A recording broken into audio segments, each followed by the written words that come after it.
നമസ്കാരം.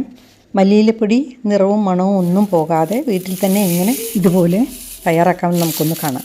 പല പരീക്ഷണങ്ങളും നടത്തി ഏറ്റവും ഫലപ്രദമായ മെത്തേഡാണ് ഞാനിന്നിവിടെ എൻ്റെ പ്രിയപ്പെട്ട പ്രേക്ഷകർക്കായി ഷെയർ ചെയ്യുന്നത്. കറിവേപ്പ് ചാനലിലേക്ക് സ്നേഹപൂർവ്വം സ്വാഗതം. എല്ലാവർക്കും ഒരു നല്ല പുതുവർഷം ആശംസിച്ചുകൊണ്ട് നമുക്ക് തുടങ്ങാം. എൻ്റെ ഈ ചെറിയ ചാനൽ പ്രോത്സാഹിപ്പിച്ച നിങ്ങൾ ഓരോരുത്തർക്കും എത്ര നന്ദി പറയണമെന്ന് എനിക്കറിയില്ല. അത്രയ്ക്ക് സ്നേഹവും നന്ദിയും ഇതോടൊപ്പം അറിയിക്കുന്നു. നമ്മൾ മല്ലിയില എങ്ങനെ വാങ്ങി സൂക്ഷിച്ചാലും 3-4 ദിവസം കഴിയുമ്പോൾ അത് കേടായി തുടങ്ങും അല്ലേ? അപ്പം ഞാൻ ഈ പറയുന്ന രീതിയിലൊന്നും മല്ലിയില പൊടിച്ച് സൂക്ഷിച്ചാൽ മല്ലിയിലയുടെ ഫ്ലേവർ ഇഷ്ടമുള്ളവർക്ക് എപ്പോൾ വേണമെങ്കിലും ഇഷ്ടമുള്ള കറികളിലൊക്കെ ചേർക്കാം. പലർക്കും മല്ലിയില ഉണക്കി പൊടിച്ചാൽ നിറവും മണവുമൊക്കെ പോകുന്ന അനുഭവം ഉണ്ടായിരിക്കാം. എന്നാൽ ഞാനിവിടെ പല പരീക്ഷണങ്ങൾ പരീക്ഷിച്ച് പച്ചനിറവും മണവും നന്നായി നിലനിൽക്കുന്ന രീതി ഏതാണെന്ന് നമുക്കൊന്ന് കാണാം. കൂടാതെ മല്ലിയില തണ്ട് കളയാതെ അതിനെ ഇതുപോലെ ക്യൂബ്സാക്കി ഉപയോഗിക്കുന്നത് എങ്ങനെയെന്നും കാണാം. വീഡിയോ അവസാനം വരെ കാണുക. മല്ലിയില പൊടി ഉണ്ടാക്കുന്ന 3-4 രീതികൾ കാണിക്കുന്നുണ്ട്. ഓരോ പരീക്ഷണത്തിന് ഇതുപോലെ 2 കെട്ടെന്ന് പറയും. ഏകദേശം 170 ഗ്രാമോളം വരും. 12 തൊട്ട് 14 രൂപ വരെയാണ് മാർക്കറ്റിൽ ഇതിൻ്റെ ഒരു കെട്ടിന് വില. ഇനി ഇതിൻ്റെ വേര് ഞാൻ കട്ട് ചെയ്ത് മാറ്റുകയാണ്. പിന്നെ തണ്ടും ഞാൻ ഉപയോഗിക്കുന്നതുകൊണ്ട് അതും കട്ട് ചെയ്ത് മാറ്റി വയ്ക്കുക. ഞാനിത് എങ്ങനെയാണ് ക്ലീൻ ചെയ്യുന്നതെന്ന് ഒന്ന് കാണിക്കാം. ഏത് രീതിയിൽ വേണമെങ്കിലും നിങ്ങൾക്ക് ക്ലീൻ ചെയ്തെടുക്കാം. തണ്ട് കട്ട് ചെയ്ത ശേഷം അതിലുള്ള കേടായ ഇലകളും നിറം മാറിയതും ചീഞ്ഞതും ഒക്കെ മാറ്റിയ ശേഷം ഒരു ബൗളിലേക്ക് ഇടുക. ഇതിൻ്റെ ഇല മാത്രമാണ് നമ്മൾ മല്ലിയില പൊടി ഉണ്ടാക്കാനായിട്ട് ഉപയോഗിക്കുന്നത്. തണ്ട് കൂടി ഇട്ടാൽ നല്ല ഭംഗിയുള്ള പൊടി കിട്ടുകയില്ല. മാത്രമല്ല ഇലയും തണ്ടും ഒരുപോലെ ഉണങ്ങി കിട്ടുകയില്ല. ഇതിൽ കുറച്ച് മണ്ണും ചെളിയും ഒക്കെ കാണുമല്ലോ. അതൊക്കെ 2-3 പ്രാവശ്യം ഒന്ന് വാഷ് ചെയ്തെടുക്കണേ. എന്നിട്ട് അതിലേക്ക് 1 ടേബിൾ സ്പൂൺ വിനിഗർ ഒഴിക്കണം. മല്ലിയില കഴുകുമ്പോൾ ഇലയുടെ നാച്ചുറൽ ഫ്രഷ്നെസ് കളയാതെ അധികം ഉടഞ്ഞു പോകാതെ സോഫ്റ്റായിട്ട് വേണം കഴുകിയെടുക്കാൻ. ഒരു 30 സെക്കൻഡോളം കഴിഞ്ഞ ശേഷം ഇതൊന്ന് നന്നായിട്ട് ഒന്നുകൂടി 2-3 വെള്ളത്തിലൊന്ന് റിൻസ് ചെയ്തെടുക്കുക. അപ്പോൾ ആ വിനിഗറിൻ്റെ അംശമൊക്കെ ഒന്ന് മാറിക്കിട്ടും. അതിനുശേഷം ഒരു അരിപ്പയിലൂടെ ഒന്ന് ഡ്രെയിൻ ചെയ്തെടുക്കണേ. വെള്ളമൊക്കെ എക്സസ് വെള്ളമൊക്കെ അങ്ങ് മാറിക്കിട്ടും. അത്യാവശ്യത്തിനുള്ള വെള്ളം തോർന്ന ശേഷം ഒരു തുണിയിലേക്ക് ഇതൊന്ന് സ്പ്രെഡ് ചെയ്തിട്ട് കൊടുക്കണം. ഇനി അതിലുള്ള എക്സസ് വെള്ളം ടിഷ്യൂ പേപ്പർ കൊണ്ടൊന്ന് പതിയൊന്ന് പ്രസ് ചെയ്ത് തുടച്ച് ചെറുതായൊന്ന് മാറ്റിയെടുത്താൽ മതി. അതിനുശേഷം നമുക്കിതിനെ ഫാനിൻ്റെ കീഴിലോ അതായത് റൂം ടെമ്പറേച്ചറിൽ വെച്ചാൽ മതി. കുറച്ച് സമയം കഴിയുമ്പോഴേക്കും അതിൽ കംപ്ലീറ്റ് വെള്ളവും മാറിക്കിട്ടും. ഇത് വെള്ളം ഡ്രെയിൻ ചെയ്ത് കളയാനുള്ളൊരു കിച്ചൺ ടൂളാണ്. ഒന്ന് പരിചയപ്പെടാം. ഇതിൻ്റെ പേര് സാലഡ് സ്പിന്നർ എന്നാണ്. ചീര പോലുള്ള ഇലകൾ, അരിഞ്ഞ സാലഡ്, കറിവേപ്പില, മല്ലിയില, പച്ചക്കറികൾ എന്നിവ അരിഞ്ഞ ശേഷം എക്സസ് ആയിട്ടുള്ള വെള്ളം ഒന്ന് മാറിക്കിട്ടാൻ വേണ്ടി ഇതിനുള്ളിലിട്ടൊന്ന് കറക്കിയാൽ മതി. സോഫ്റ്റായിട്ടുള്ള മുന്തിരിങ്ങ പോലെയുള്ള ഫ്രൂട്ട്സ് ഇങ്ങനെ സ്പിൻ ചെയ്യുമ്പോൾ ബാക്കിയുള്ള എക്സസ് വെള്ളവും മാറി അല്പം കൂടി ഡ്രൈ ആയിട്ട് കിട്ടും. നമ്മൾ കറിവേപ്പില, മല്ലിയില, മിൻറ്റ് ലീവ്സൊക്കെ കഴുകി കഴിഞ്ഞിട്ട് ഒന്ന് വെള്ളം മാറുന്നതിന് ശേഷവും നമ്മൾ നോക്കുമ്പോൾ ഇലകളൊക്കെ ഒട്ടിയിരിക്കില്ല. അത് ഒഴിവായി കിട്ടും ഇതിലിട്ടൊന്ന് കറക്കുമ്പോൾ. ഇതിന് വലിയ ആക്ഷനൊന്നും ഉള്ളതല്ല. വെറുതെ ഇങ്ങനെ അതും സ്പിൻ ചെയ്യുമ്പോൾ ആ വെള്ളം അതിലുള്ള വെള്ളം തെറിച്ച് പോകുന്നു. അത്രയേ ഉള്ളൂ ഇതിൻ്റെ ആക്ഷൻ. ഇത് ഐക്കിയ കമ്പനിക്കാരുടെയാണ്. ഫ്ലിപ്കാർട്ടിൽ നിന്ന് ഞാൻ വാങ്ങിയതാണ്. 637 റുപ്പീസായിരുന്നു. ഞാനിതിപ്പോൾ വാങ്ങിയതേ ഉള്ളൂ. ഇതിൻ്റെ കംപ്ലീറ്റ് ഉപയോഗം കഴിഞ്ഞതിന് ശേഷം ഞാൻ എൻ്റെ അഭിപ്രായം പറയാം. ഇതിപ്പോൾ ഞാനൊന്ന് കാണിച്ചു എന്നേ ഉള്ളൂ. നന്നായിട്ട് വെള്ളം ഡ്രെയിൻ ചെയ്ത് കളഞ്ഞതാണ്. അതിന് ശേഷം ഒരല്പം വെള്ളം കിട്ടിയിട്ടുണ്ട് ഇതിലിട്ടപ്പോൾ. കണ്ടില്ലേ, ഇതിൻ്റെ അകത്തുള്ള വെള്ളം കംപ്ലീറ്റ് മാറിയിട്ടുണ്ട്. ഇത് മറ്റേതുപോലെ തന്നെ കുറച്ചുകൂടെ നേരത്തെ ഇത് ഉണങ്ങി കിട്ടും. വെള്ളം അബ്സോർബ് ചെയ്യുന്ന ഒരു ഐറ്റം കൂടി നമുക്കൊന്ന് പരിചയപ്പെടാം. ഇത് ഐക്കിയ കമ്പനിക്കാരുടെ ഒരു പോളിസ്റ്റർ ഡിഷ് ഡ്രൈയിങ് മാറ്റാണ്. നന്നായി വെള്ളം അബ്സോർബ് ചെയ്യും. ഞാനിത് വാങ്ങിയിട്ട് 2-3 വർഷമായി. പാത്രങ്ങളൊക്കെ നമ്മൾ കഴുകി രാത്രിക്ക് അമഴ്ത്തി വെച്ചാൽ നന്നായിട്ട് ഡ്രൈ ആയിട്ടിരിക്കും. രാവിലെ ആവശ്യം കഴിഞ്ഞ് നമുക്കിതുപോലെ മടക്കി ഹാങ് ചെയ്തിടുകയും ചെയ്യാം.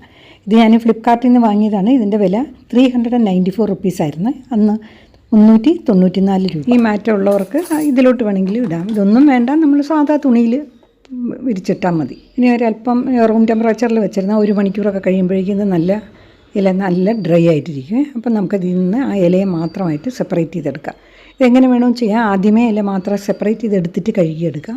പക്ഷേ എനിക്കിപ്പോൾ ഈ തണ്ടും കൂടി വേണം എന്നുള്ളതുകൊണ്ട് ഞാനിങ്ങനെ ഒരുമിച്ച് കഴുകി വൃത്തിയാക്കിയതിന് ശേഷം എടുത്തന്നേ ഉള്ളൂ. അപ്പോൾ ഇലയെല്ലാം ഡ്രൈ ആയി കഴിയുമ്പോൾ ഇതുപോലെ ഇരിക്കുമേ. ഇതിനകത്തിപ്പോൾ ഈർപ്പമൊന്നുമില്ല, എല്ലാം നല്ല ഡ്രൈ ആയി. ഇനിയാണ് നമ്മൾ ഏത് മെത്തേഡിനാണെങ്കിലും ഇത്രയും വരെ നമ്മൾ ചെയ്തിരിക്കണം. ഇതിനെ നമുക്ക് ആദ്യം മൈക്രോവേവ് ചെയ്തെടുക്കുന്നത് എങ്ങനെയാണെന്നൊന്ന് നോക്കാം. ഓവൻ ഇല്ലാത്തവർക്ക് സ്റ്റൗവിലും ഞാനിത് ചെയ്ത് കാണിക്കുന്നുണ്ട്. മൈക്രോവേവ് സേഫായിട്ടുള്ളൊരു പാത്രത്തിലേക്ക് ഈ ഇലയെ മാറ്റുക. ഇതിപ്പോൾ 2 കെട്ട് മല്ലിയിലയിൽ നിന്ന് കിട്ടിയ ഇലയാണ് ഇപ്പം നമ്മൾ മൈക്രോവേവ് ചെയ്തെടുക്കുന്നത്. മല്ലിയില ഇതുപോലെ ഡയറക്റ്റായിട്ട് ഈ പാത്രത്തിലിട്ടപ്പോൾ അതിൽ മൈക്രോവേവ് ചെയ്ത് കഴിയുമ്പോൾ പാത്രത്തിൽ ഇതുപോലെ പറ്റി പിടിക്കുന്നുണ്ടായിരുന്നേ. അതിന് പരിഹാരമായിട്ട് ഇതുപോലൊരു പാർച്ച്മെൻറ്റ് പേപ്പർ ഒന്ന് ആ പാത്രത്തിൻ്റെ ഷേപ്പിലൊന്ന് കട്ട് ചെയ്തിടുക. ആ പാത്രത്തിൻ്റെ ഷേപ്പിന് നന്നായിട്ട് കട്ട് ചെയ്ത് വെക്കണേ. ഞാനിപ്പോൾ റഫായിട്ടൊന്ന് ഇട്ടെന്നേ ഉള്ളൂ. ഇനി ഇത് ആ പേപ്പറിലും പറ്റി പിടിക്കില്ല. ഹൈ പവറിൽ മൈക്രോവേവ് ചെയ്തെടുക്കുകയാണ് ചെയ്യുന്നത്. ഇപ്പോൾ ഏകദേശം ഇതിപ്പോൾ 2 പിടിയുണ്ടല്ലോ, അതുകൊണ്ട് ഏകദേശം ഒരു 4 മുതൽ 5 മിനിറ്റോളം വേണ്ടി വന്നേ. ഓരോ മിനിറ്റ് കഴിയുമ്പോഴും ഒന്ന് തുറന്നിട്ട് ഇളക്കി കൊടുക്കും. കാരണം ഹൈ പവർ എന്ന് പറയുമ്പോൾ പല ഓവനും വ്യത്യാസമുള്ള പവറായിരിക്കും. കരിഞ്ഞു പോകാതിരിക്കാനും ചൂടെല്ലായിടത്തും ഒരുപോലെ ഉണ്ടാവാനും വേണ്ടിയിട്ടാണ് നമ്മൾ ഇടയ്ക്ക് ഇളക്കി കൊടുക്കുന്നത്. എൻ്റേത് IFBയുടെ 20 ലിറ്ററിൻ്റെ ഒരു സോളോ ഓവനാണ്. അപ്പോൾ പവറിനനുസരിച്ച് നമ്മൾ ടൈം കറക്റ്റ് ചെയ്ത് കൊടുക്കണം. ഇതിൽ എൻ്റേത് 750 വാട്ടാണ്. ഇതിപ്പോൾ 1 മിനിറ്റായി. ഒന്ന് ഇളക്കി കൊടുത്ത ശേഷം വീണ്ടും വയ്ക്കുക. ഒരു പിടി മല്ലിയില ക്രിസ്പി ആയിട്ട് വരാനായിട്ട് ഏകദേശം ഒരു 2 മിനിറ്റ് മതിയാവും. ഇപ്പോഴൊരു 4 മിനിറ്റോളം ആയിട്ടുണ്ട്. 2 പിടിയുണ്ടല്ലോ, അതുകൊണ്ട് അത്രയും സമയം വേണ്ടി വന്നു. ചൂടൊന്ന് മാറിയ ശേഷം നോക്കുമ്പോൾ നല്ല ക്രിസ്പി ആയിട്ട് കിട്ടിയിട്ടുണ്ട്. കളറും ഒന്നും മാറിയിട്ടില്ല, ഫ്ലേവറും നല്ല ഫ്ലേവറും ഉണ്ടായിരുന്നു. ഇനി ഇതിനെ നമുക്ക് മിക്സിയുടെ ജാറിലേക്ക് ഇട്ടൊന്ന് പൊടിച്ചെടുക്കാം. ഇതുപോലെ പൾസ് മോഡിൽ 2 പ്രാവശ്യം ഒന്ന് കറക്കുകയോ ചെയ്യാവുള്ളേ. തീരെ പൗഡർ ആകുന്നതിന് പകരം അല്പം തരിതരിപ്പോടെ കിടക്കുന്നതായിരിക്കും ടേസ്റ്റ്. കണ്ടില്ലേ, നല്ല പച്ച കളറും ഫ്ലേവറും അതുപോലുണ്ട്. വളരെ എളുപ്പമാണ് ഇതുണ്ടാക്കാൻ. സമയം അധികം എടുക്കില്ല. പിന്നെ കുറേ ദിവസം സൂക്ഷിച്ചാലും മണവും രുചിയും പോവുകയില്ല. ഓവൻ ഇല്ലാത്തവർക്ക് വേണ്ടി നമുക്ക് സ്റ്റൗവിലും ഇതുപോലെ റെഡിയാക്കിയെടുക്കാം. എയർ ടൈറ്റ് ആയിട്ടുള്ള കണ്ടെയ്നറുകളിൽ അടച്ച് സൂക്ഷിക്കണം. ഈർപ്പമുള്ള സ്പൂണൊന്നും ഇടാതിരുന്നാൽ മതി. എത്ര നാൾ വേണമെങ്കിലും ഇതുപോലെ ഇരുന്നോളൂ. ഞാനിത് ഫ്രിഡ്ജിലാണ് സൂക്ഷിക്കുന്നത്. ഇനി രണ്ടാമത്തെ മെത്തേഡ് എന്ന് പറയുന്നത്, ഇത് അതുപോലെ ഞാൻ 2 പിടി ഇല മാത്രം എടുത്ത് റെഡിയാക്കി വെച്ചാണേ. ആ ഇല മാത്രം അന്തരീക്ഷത്തിൽ ഇതുപോലെ നമ്മളിങ്ങനെ വെറുതെ വെച്ചിരുന്നാൽ മതി. കുറച്ച് സമയം കഴിയുമ്പോഴേക്കും ഇതിങ്ങനെ ഇല ഒരു വാടിയ പോലെ ഇരിക്കുക, അതിന് കുഴപ്പമൊന്നുമില്ല. ഇനിയിപ്പോൾ അടുത്ത സെക്കൻഡ് മെത്തേഡ് എന്ന് പറയുന്നത്, സ്റ്റൗ കത്തിച്ച് മിനിമം ഫ്ലെയിമിൽ ഒരു നോൺ സ്റ്റിക്ക് പാൻ വയ്ക്കുക. പാൻ നന്നായി ചൂടാകുന്നതിന് മുമ്പ് തന്നെ ഈ ഇല അതിലേക്ക് ഇടുക. നോൺ സ്റ്റിക്ക് പാൻ ഉപയോഗിക്കുന്നതിൻ്റെ കാരണം ഞാൻ പറയാം. മിനിമം ഫ്ലെയിമിൽ ഏകദേശം ഒരു 10 മിനിറ്റോളം എടുത്തേ. വളരെ ചെറിയ ഫ്ലെയിം മതി.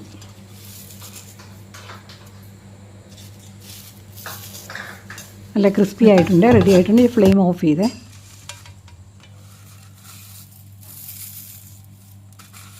ടെമ്പറേച്ചർ ഒരിക്കലും കൂടാതെ ശ്രദ്ധിക്കുക. അപ്പോൾ ഇല വളരെ ഡെലിക്കേറ്റ് ആയിട്ടുള്ളതായതുകൊണ്ട് പെട്ടെന്ന് അതങ്ങനെ കറുത്തു പോകും. ഇനി ഇതിനെ നമുക്ക് പൊടിച്ചെടുക്കാം. അതിൻ്റെ ആ പച്ച കളർ മാറുമ്പോൾ അതിൻ്റെ ഫ്ലേവറും മാറും. ഇതിപ്പോൾ കണ്ടില്ലേ, നല്ല പച്ച കളറുണ്ട്, നല്ല ഫ്ലേവറും ഉണ്ട്. ഞാനിത് നോൺ സ്റ്റിക്ക് പാൻ ഉപയോഗിക്കണമെന്ന് പറഞ്ഞതിൻ്റെ കാരണം, ആദ്യം ഞാനിത് ഇതുപോലൊരു നല്ല ചൂട് കട്ടിയുള്ള ഒരു സ്റ്റീൽ പാനിലാണ് ഇത് വറുത്തത്. ആദ്യത്തെ ഒരു 5 മിനിറ്റ് പ്രശ്നമൊന്നുമില്ല, നല്ല കളർഫുള്ളായിട്ടൊക്കെ ഇരുന്നു. പിന്നെ അത് കഴിഞ്ഞിട്ട് ഒരു 10 മിനിറ്റൊക്കെ ആയപ്പോഴേക്കും അത് ക്രിസ്പി ആയില്ല, അതിന് പകരം ഇത് കറുത്തു തുടങ്ങി. ടെമ്പറേച്ചർ നമുക്കതിൻ്റെ ആ പാനിൻ്റെ കൺട്രോൾ ചെയ്യാൻ പറ്റാതായിപ്പോയി. എത്ര ചെറിയ ടെമ്പറേച്ചർ വെച്ചിട്ട് പോലും അവസാനമൊക്കെ ആയപ്പോഴേക്കും പാൻ അങ്ങ് കൂടുതലായിട്ട് ചൂടായിപ്പോയി. അതുകൊണ്ടാണ്. അപ്പം നിങ്ങൾ ട്രൈ ചെയ്യുമ്പോൾ എന്തെങ്കിലും വിധത്തിൽ അത് ശരിയാവുകയാണെന്നുള്ളതൊന്ന് നോക്കണേ. കണ്ടില്ലേ, അത്രയും സമയമായി ക്രിസ്പിയായി വന്നപ്പോഴേക്കും ഇതിൻ്റെ കളർ കുറേ അങ്ങ് മാറിപ്പോയി. നല്ല ചൂട് കട്ടിയുള്ള സ്റ്റീൽ പാനായിരുന്നേ, അതുകൊണ്ടായിരിക്കണം അവസാനം അത് ചൂട് പിന്നെ കൺട്രോളിലായില്ല. അപ്പോഴേക്കിത് വളരെ ഡെലിക്കേറ്റ് ആയിട്ടുള്ള ഇലയല്ലേ, അതങ്ങ് കളറങ്ങ് മാറി. ഞാനിതിനെ പൊടിച്ചില്ല, എനിക്കത് പൊടിച്ചാലും പ്രയോജനമില്ല എന്നുള്ളത് തോന്നി, അതുകൊണ്ട് ഞാൻ പൊടിച്ചില്ല. നോൺ സ്റ്റിക്ക് പാനിലും സാധാ സ്റ്റീൽ പാനിലും വറുത്തതിൻ്റെ വ്യത്യാസം കണ്ടല്ലോ, ഗ്രീൻ കളറും പോയി ഇതിന്. അപ്പോൾ അതുകൊണ്ട് ഗ്യാസിലാണ് നമ്മളിത് വറുക്കുന്നതെങ്കിൽ നോൺ സ്റ്റിക്ക് പാൻ ഉപയോഗിക്കാൻ ശ്രദ്ധിക്കുക. വെയിലത്തുണക്കിയാൽ കളർ പോകും എന്നുള്ളത് കേട്ടിട്ടുള്ളത് കൊണ്ട് ഞാൻ എന്തായാലും ഒന്ന് പരീക്ഷിക്കാമെന്ന് കരുതി 2 പിടി ഇതുപോലെ ഇലയെല്ലാം സെപ്പറേറ്റ് ചെയ്തെടുത്ത് വെയിലത്തൊന്ന് ഉണക്കി നോക്കിയേ. ഒരു 3 മണിക്കൂർ നല്ല വെയിലത്ത് വെച്ചപ്പോൾ തന്നെ ഒരുവിധം ക്രിസ്പി ആവുകയും ചെയ്ത്, എന്നാൽ കളർ അധികം പോയിട്ടുമില്ല. ഇനി നമുക്കിതിനെ ഒന്ന് പൊടിച്ചെടുക്കാം.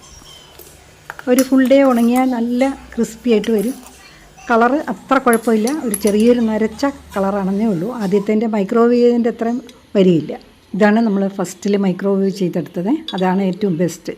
കളർ കണ്ടില്ലേ, അതിൻ്റെ തമ്മിലുള്ള വ്യത്യാസം. ഞാൻ നേരത്തെ പറഞ്ഞ പോലെ കളറിനനുസരിച്ച് ഫ്ലേവറിനും ചെറിയ വ്യത്യാസം വരും. അപ്പോൾ പരീക്ഷിച്ച 4 രീതികളിലെ പ്രോഡക്റ്റ്സാണ് ഇപ്പം ഞാൻ ഒരുമിച്ച് കാണിക്കുന്നത്.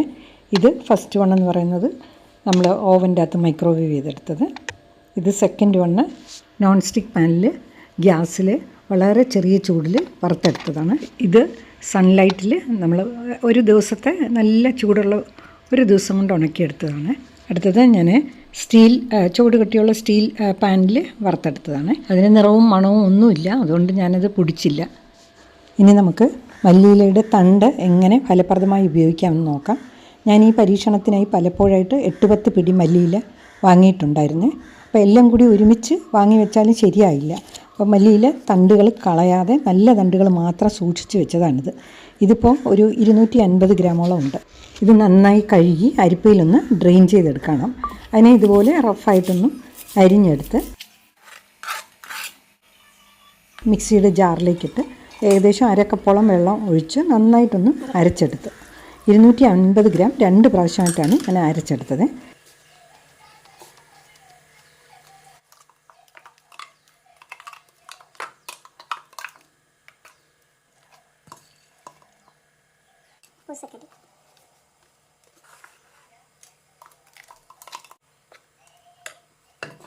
അരച്ചെടുക്കുമ്പോൾ ഇതുപോലെ ഇരിക്കും. ഇനി ഇതിനെ നമുക്ക് ഫ്രീസ് ചെയ്തെടുക്കണം.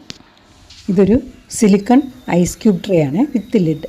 അപ്പോൾ ഇതിൻ്റെ പ്രത്യേകത എന്തെന്ന് വെച്ചാൽ ഇതിൻ്റെ ബോട്ടം മാത്രം സിലിക്കണാണ്. അപ്പോൾ അടിവശം മാത്രം ഫ്ലെക്സിബിൾ ആയതുകൊണ്ട് അവിടെ പ്രസ് ചെയ്യുമ്പോൾ ഐസ് ക്യൂബ് ഫ്രീ ആയിട്ട് വരും. ഒരു പാക്കിൽ 2 എണ്ണം ഉണ്ടായിരുന്നു. ഒന്നിൽ 12 ക്യൂബ്സ്. ഇത് മെറ്റീരിയൽ പ്ലാസ്റ്റിക്കും സിലിക്കണും ചേർന്നാണ്. ഫ്ലിപ്കാർട്ടിൽ നിന്ന് വാങ്ങിയതാണ്. ഞാനിത് വാങ്ങുമ്പോൾ ഇതിന് 114 റുപ്പീസായിരുന്നു വില, 114 രൂപ. ഐസ് ക്യൂബ്സൊക്കെ എപ്പോഴും ആവശ്യമുള്ളവർക്ക് ഇത് ഉപകാരപ്രദമാണ്. ഇനി ഇതിനെ ഫ്രീസറിൽ വയ്ക്കാം. കട്ടിയാകുമ്പോൾ നമുക്ക് നോക്കാം.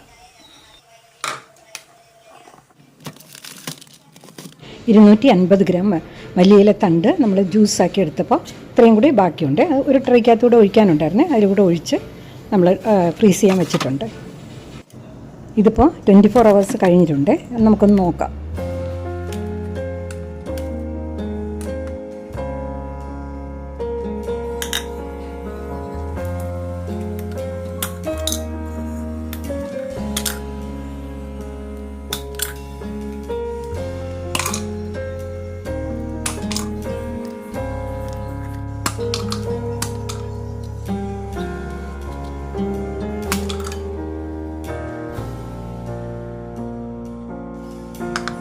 ഇതിനെ നമുക്ക് സിപ്പ് ലോക്ക് കവറുകളിലാക്കി ഫ്രീസറിൽ സൂക്ഷിക്കാം. ഇത് നമുക്ക് സൂപ്പിലും സ്റ്റൂവിലും സാമ്പാറിലും മറ്റ് കറികളിലും ഒക്കെ ഉപയോഗിക്കാം.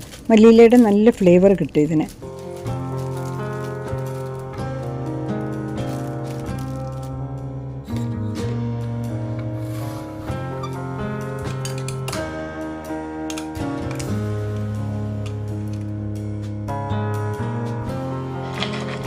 രണ്ട് പിടി മല്ലിയിലയിൽ നിന്ന് നമുക്ക് ഇത്രയും പൊടിയാണ് കിട്ടുന്നത്. ആവശ്യത്തിനനുസരിച്ച് അല്പം കറികളിലൊക്കെ ഇട്ടാൽ മതി. അപ്പോൾ എളുപ്പത്തിൽ തയ്യാറാക്കാൻ പറ്റുന്ന ഈ മല്ലിയില പൊടി ആദ്യം ചെറിയ അളവിലൊന്ന് ഉണ്ടാക്കി നോക്കുക. ശരിയായ രീതിയിൽ ഉണക്കിയും സൂക്ഷിച്ചും വെച്ചാൽ ഇതിൻ്റെ സുഗന്ധവും പോഷകഗുണങ്ങളും ദീർഘകാലം നിലനിർത്താൻ കഴിയും. ചമ്മന്തി, സൂപ്പ്, സാലഡ് തുടങ്ങി പല വിഭവങ്ങളിലും ഈ മല്ലിയില പൊടിയും ഈ മല്ലിയില തണ്ട് കൊണ്ടുണ്ടാക്കിയ ആ ക്യൂബ്സും വളരെ പ്രയോജനപ്പെടും. വീഡിയോ ഇഷ്ടപ്പെട്ടെങ്കിൽ ലൈക്ക് ചെയ്യുക, ഹൈപ്പ് കൂടി ചെയ്യാൻ മറക്കരുത്. ഈ കാണുന്നവരാരെങ്കിലും സബ്സ്ക്രൈബ് ചെയ്യാത്തവരുണ്ടെങ്കിൽ ദയവായി സബ്സ്ക്രൈബ് ചെയ്യാനും മടിയൊന്നും വിചാരിക്കരുത്. നല്ലൊരു വീഡിയോയുമായിട്ട് വീണ്ടും കാണാം. Thank you.